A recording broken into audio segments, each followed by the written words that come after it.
Hey guys, what is happening today? I wanted to share with you my method for saving a little bit of money and getting some sick looking Ruststalkers.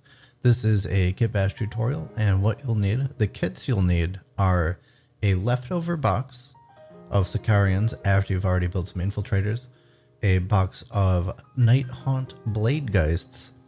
Optionally, you can also pick up some extra Sicarian backpacks from a bit shop if you'd like. I ended up doing that because I think they look nice. And the last thing you'll need are some green stuff mechadendrites. I'll leave a link in the description for a tutorial on how to make posable green stuff, sort of tentacles and hoses and cords and all sorts of that stuff using the green stuff rolling tool from greenstuffworld.com. And that's all you need really to get this conversion going. So this model uses the Nighthaunt Bladegeists as a base, and you'll want to just follow the instructions for the first couple of steps of putting the body together. Depending on the model, the bodies come in 3 parts. You may just want to only put 2 of them together, as putting all 3 together sometimes creates a very constricting space and it'll be difficult to insert the mechadendrites in the next step. So depending on the model, you may want to just put 2 together. As always, dry fit everything before you glue, and then you can make your decision based on that. Something you may want to consider when choosing a model to make this kitbash from is whether they have like a large gravestone attached to their base or some spiky fencing or something like that, which a couple of the Nighthaunt models do. You can, of course, remove those with a knife and some sanding and some clippers. I was lazy and I just chose the ones that already did not have any of that stuff. Another thing I like to do with the bodies is clip off the hooks at the end of their chains, or sometimes remove the chains entirely. They look a little bit too fantasy for my tastes, and while the chains themselves are fine, the hooks at the end are a little bit more towards the fantasy side of things than the sort of sci-fi and that AdMech really wants to go for, in my opinion. After this step, after your body is assembled, you can add your green stuff mechadendrites. And because they're posable, you can really make them kind of flow with the orientation of the model without having to think of that in advance. So they're really an essential tool for this mod, I think. Super easy to make though, definitely not a thing that you really need to worry about. You can just crack out a bunch of them whenever you're using green stuff in the first place for other projects, and just make a bunch to have lying around whenever you need a cable or 2. I like to put 2 cables into each of these guys. That looks about right to me, and it also fits with the amount of space given. You don't want to overcrowd it, and if you want to make some smaller ones, mine are a little bit big, feel free to add some smaller ones as well. You could do a bunch of small ones. That would be absolutely another way to do it.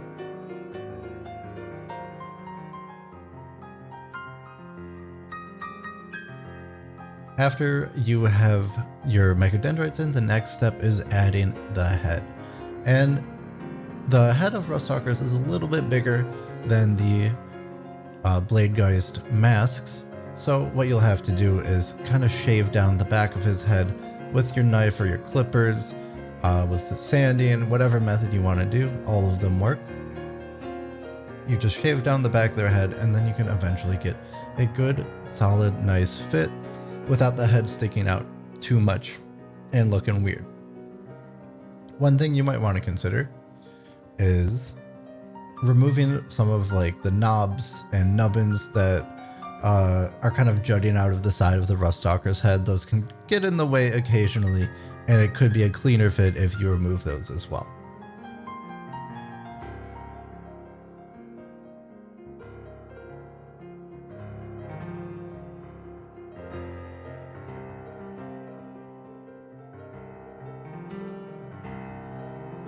After you have the head in, at this point, I typically like to attach them to the base, because once they're attached to the base, you can get a feel for where the swords can be positioned and be out of the way.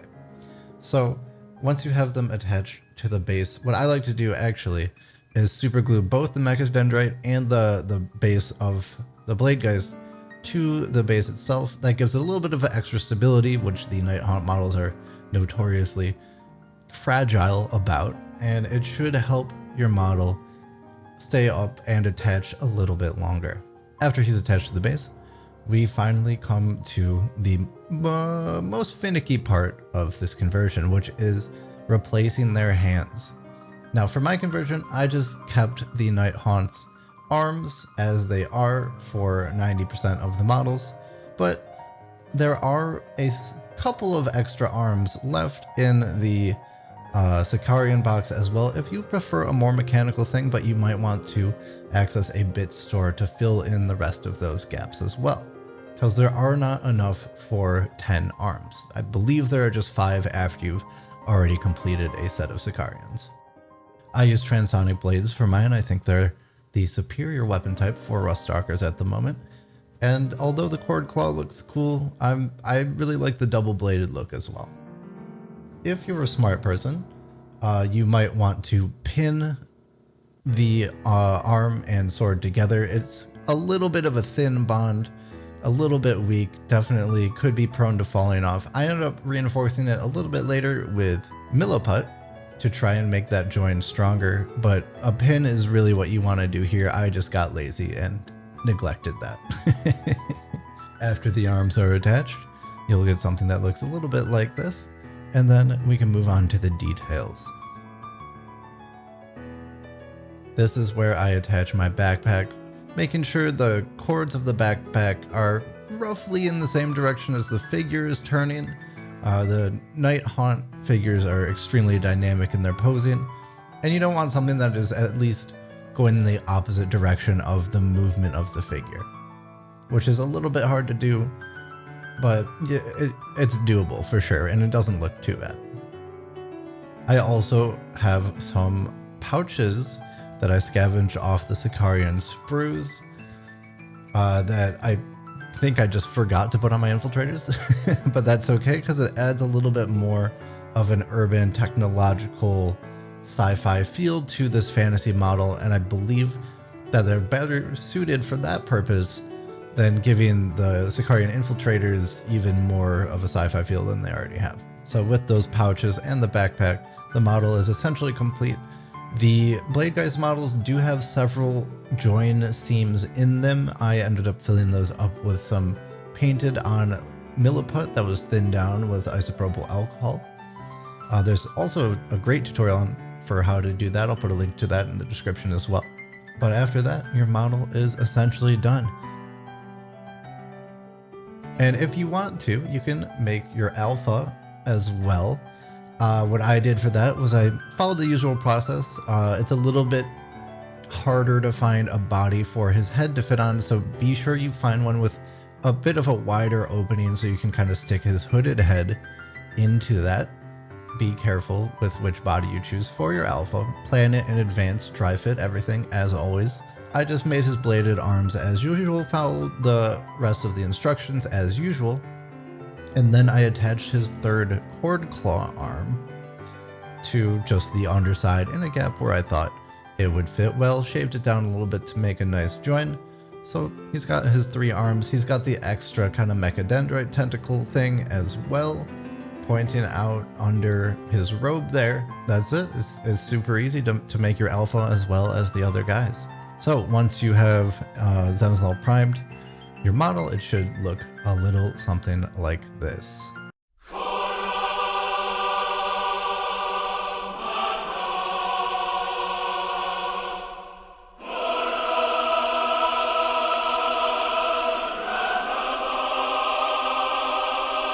And then you can just repeat that step 5 more times to get your full Ruststalker squad.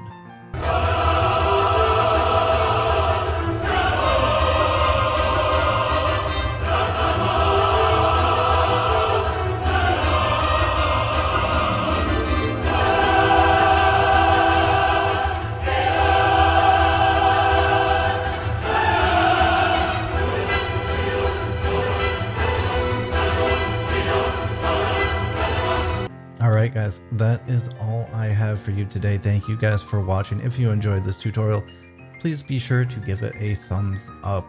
Really helps me out. Leave a comment. What do you think? Do you like Nighthaunt as AdMech? Because I'm a big fan, but I know there are some people who prefer to keep all of their AdMech as AdMech, or some people who prefer to use only things as their AdMech. So let me know, what are your Kitbash ideas? What do you got going on in that noggin over there? And as always, if you want to see more Kitbashing projects, tutorials, vlogs, things of that nature, please give me a subscription so you never miss a video. And I'll see you guys next time. Peace.